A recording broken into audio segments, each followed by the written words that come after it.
नमः शिवाय, जय श्री कृष्ण। दोस्तों, एक और नए वीडियो में बहुत बहुत स्वागत है आप सभी का। कि आपको कभी यह सवाल आया है कि मैं कौन हूँ?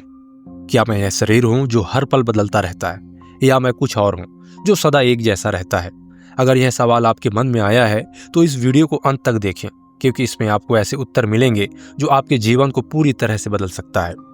कि आपने कभी किसी अपने को खोया है और शोक में डूब गए हैं? अगर हाँ, तो यह वीडियो आपको बताएगा कि असल में मृत्यु होती किसकी है, शरीर की या आत्मा की। क्या हम सच में मरते हैं या बस शरीर बदलते हैं? इस सत्य को जानकर आपके सारे भय और दुख समाप्त हो सकते हैं। अगर शरीर ही सब कुछ है तो हर दिन यह क्यों बदलता रहता है? बचपन गया, जवानी गई, बुढ़ापा आएगा और एक दिन यह शरीर नहीं रहेगा। लेकिन क्या आप भी इसके साथ ही खत्म हो जाएंगे, या फिर आपके अंदर कुछ ऐसा है जो सदा अटल और अमर है?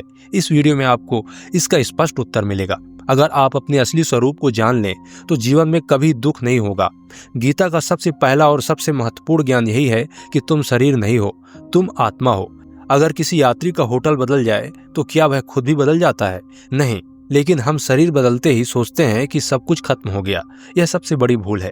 अगर यह समझ लें कि आप शरीर नहीं बल्कि आत्मा हैं, तो जीवन और मृत्यु का डर हमेशा के लिए खत्म हो जाएगा।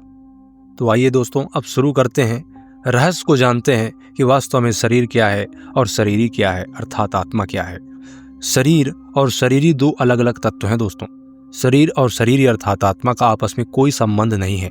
शरीर एक वस्त्र के समान है जिसे आत्मा धारण करती है और समय आने पर बदल देती है।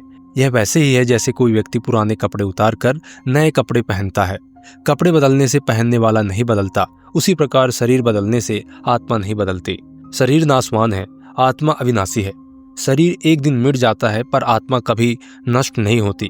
जैसे मिट्टी से बना घड़ा एक दिन टूट जाता है लेकिन मिट्टी फिर भी रहती है, उसी प्रकार शरीर तो खत्म हो जाता है लेकिन आत्मा बनी रहती है। शरीर में हर पल परिवर्तन होता है, आत्मा सदा एक जैसी रहती है।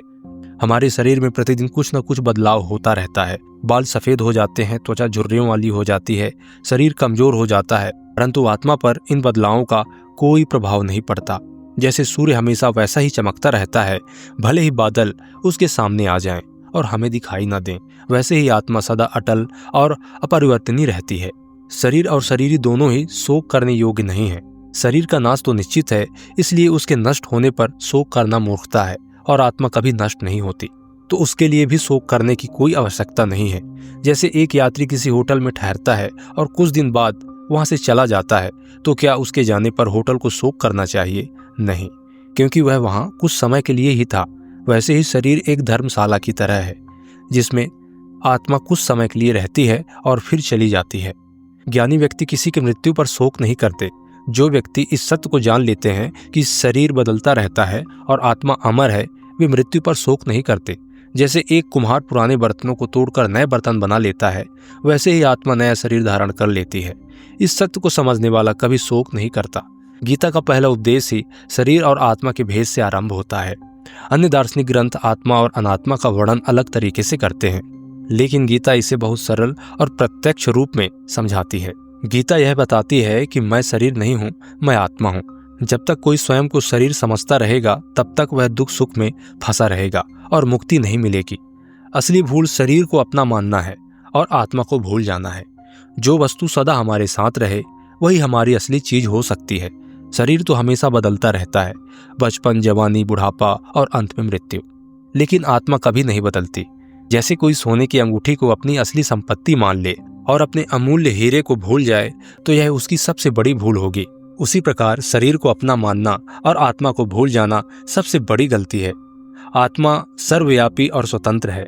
आत्मा किसी शरीर से बंधी नहीं होती, इसलिए उसे सर्वव्यापी कहा गया है। जैसे आकाश को कोई दीवारें नहीं बांध सकती, वैसे ही आत्मा को शरीर बांध नहीं सकता। आत्मा सदा स्वतंत्र है। केवल अज्ञानता के कारण मनुष्य स्वयं को शरीर मानकर बंधन में पड़ा हुआ अनुभव करता है। शरीर तो असत, नष्ट होने वाला है, आत्मा सदा विद्यमान है। शरीर की सत्ता क्षणिक है, लेकिन आत्मा अनादि और नित्य है।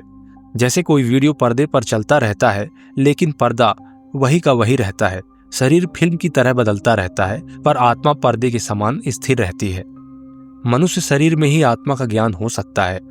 पशु केवल अपने शरीर को ही पहचानते हैं, वे ये नहीं कहते कि मैं कौन हूँ, यह प्रश्न नहीं कर सकते। लेकिन मनुष्य को यह विवेक मिला है कि वह अपने अस्तित्व का विचार कर सकता है। अगर वह केवल शरीर को ही मैं मान ले तो वह पशु के समान हो जाता है। इसलिए श्रीमद् भागवत में कहा गया है, हे राजन, अब यह पशु जैसी बुद्धि छोड़ दो कि मैं मर जाऊंगा। जैसे शरीर पहले नहीं था, फिर पैदा हुआ और फिर नष्ट होगा, वैसे तुम नहीं हो। विचार करने से सत्य का अनुभव होता है। जब कोई आत्मा और शरीर का विचार करता है तो सत्य स्पष्ट हो जाता है। यह सत्य विचार करने से बदलता नहीं है, परंतु जो विचार करता है उसका मोह मिट जाता है। जैसे सूरज पहले से ही होता है, लेकिन बादल हटने पर वह स्पष्ट दिखने लगता है, वैसे ही जब कोई विचार करता है तो अज्ञानी रूपी बादल हट जाते हैं और आत्मा का सच्चा स्वरूप प्रकट हो जाता है। इस प्रकार गीता का पहला और सबसे महत्वपूर्ण उपदेश यही है कि मैं शरीर नहीं हूँ, मैं आत्मा हूँ।